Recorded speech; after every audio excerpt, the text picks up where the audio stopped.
Hey guys, it's Jason with the Board Game Mechanics, and today we're going to give to Caesar what's Caesar's, and we're going to give to God what's God's, and we're going to do that in a game called Roman Roll.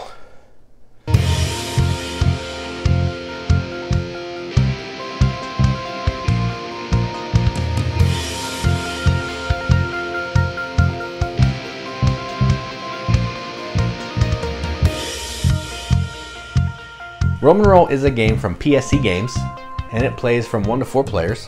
And this is a roll and write game. I know, we don't usually cover those here, but this is a different one, which you'll see in a little bit.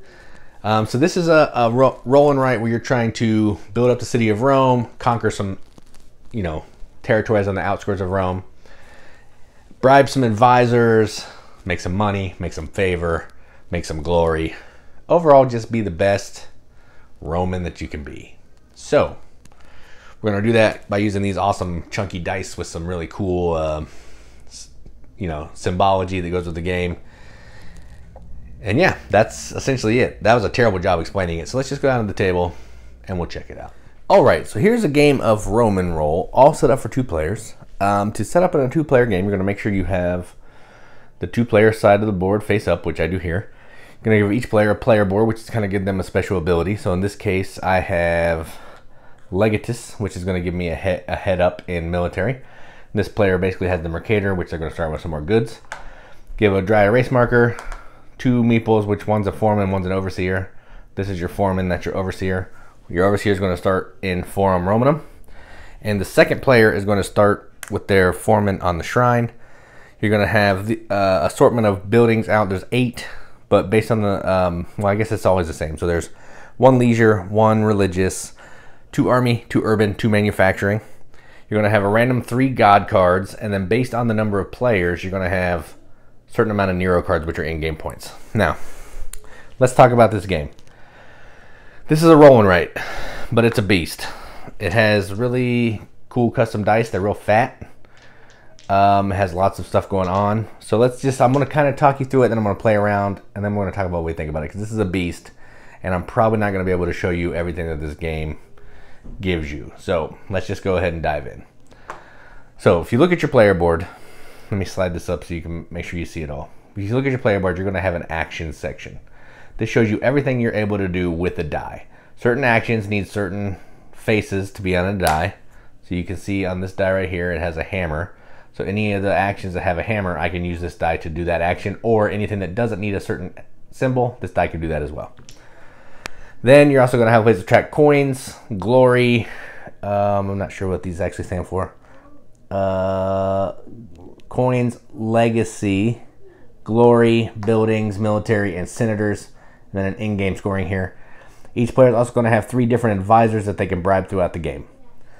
So that's enough talking about it. Let's just go ahead and play. So on your turn, first player is going to roll all the dice. So I'm going to roll the dice right here. Then what we're going to do is we're going to draft a die. So this player will draft 1, this player will draft 2, I'll draft another one. The 5th one we're not going to be playing with. So I'm actually going to draft this. Ooh, let's see. Let's go with this one. No, I'll take brick. So I'm going to take brick. This player is going to take, they have lots of goods. They would like a hammer, so they're going to take a hammer. They're also going to take, man, these are not great die faces. This one.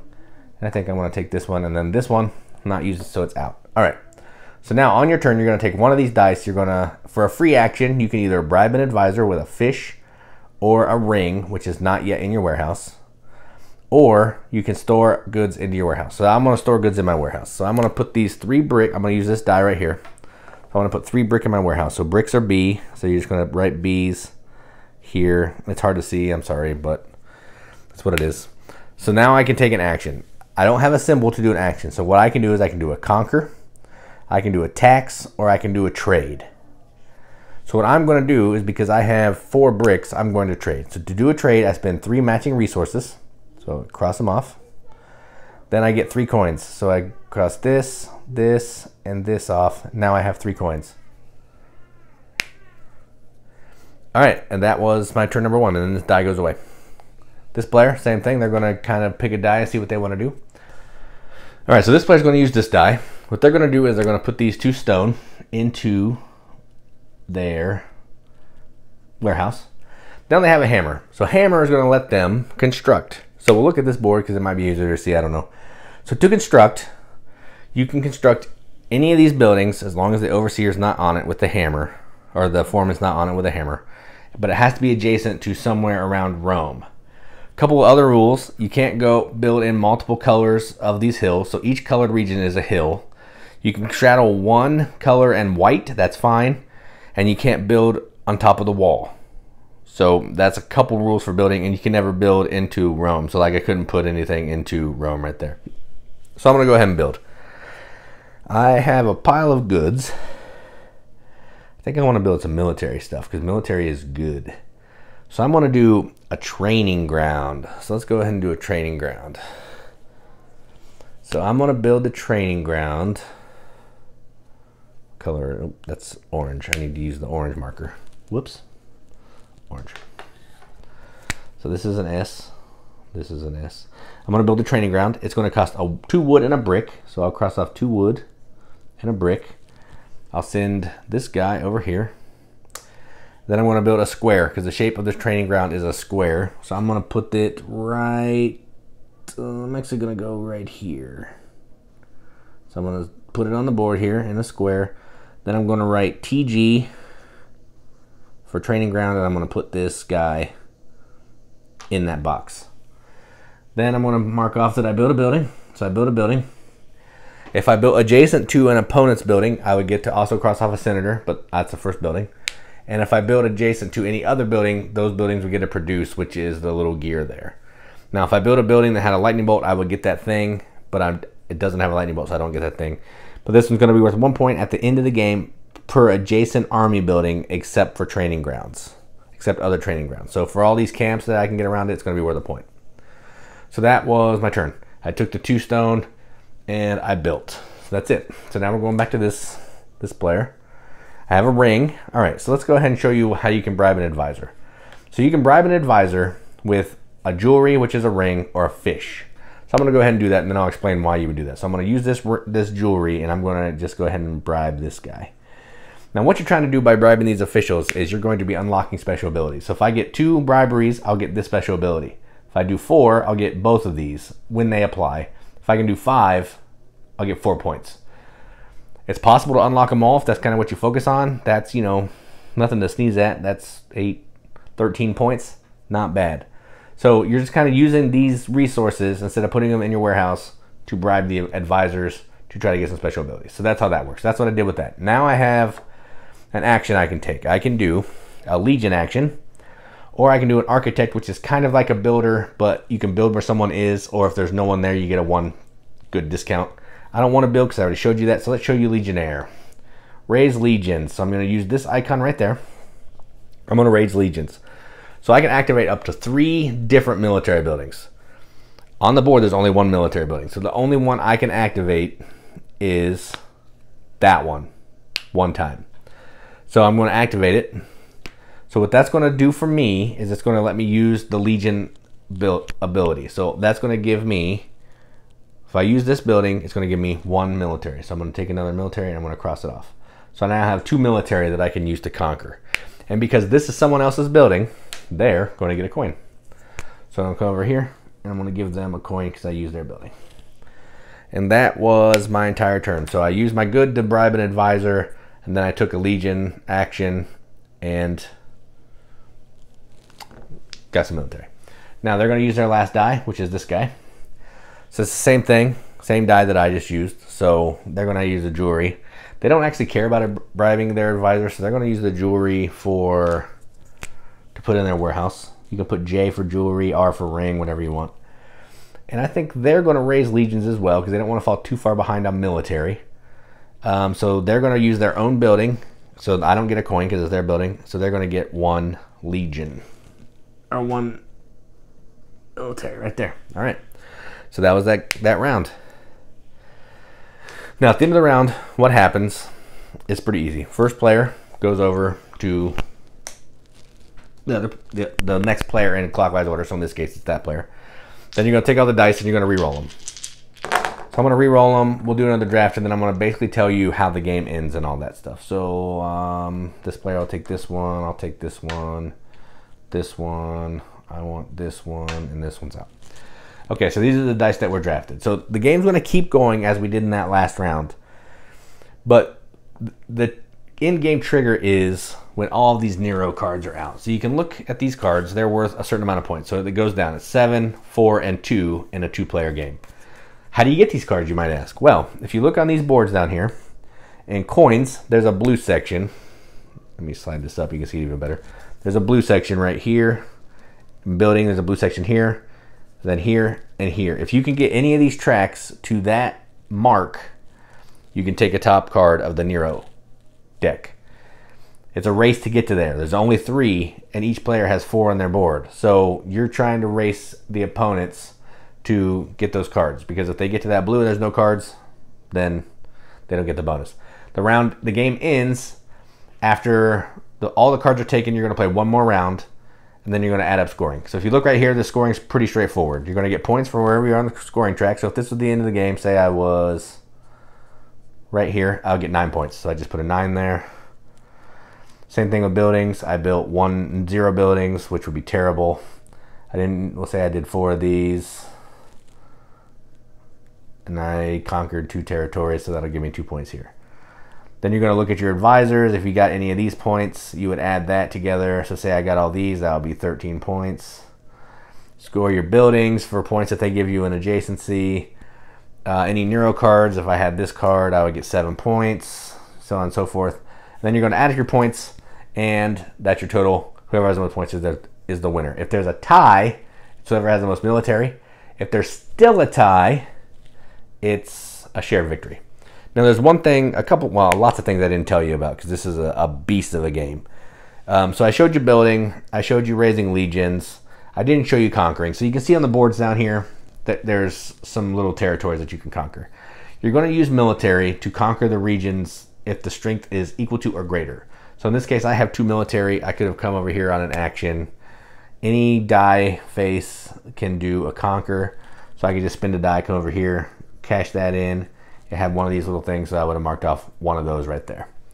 Now, because I did that, we will be able to do the expand action. That's where you're going to be able to spend stone to build roads. So I could take a hammer action, spend a stone, fill in that road, and then I'd get 1 of these points right here because you build roads. If you build 2 or more roads, you can see right here, you're going to get 2 additional points. So if I would have built 2 roads, I would have gotten 4 points if I built, both these roads right here.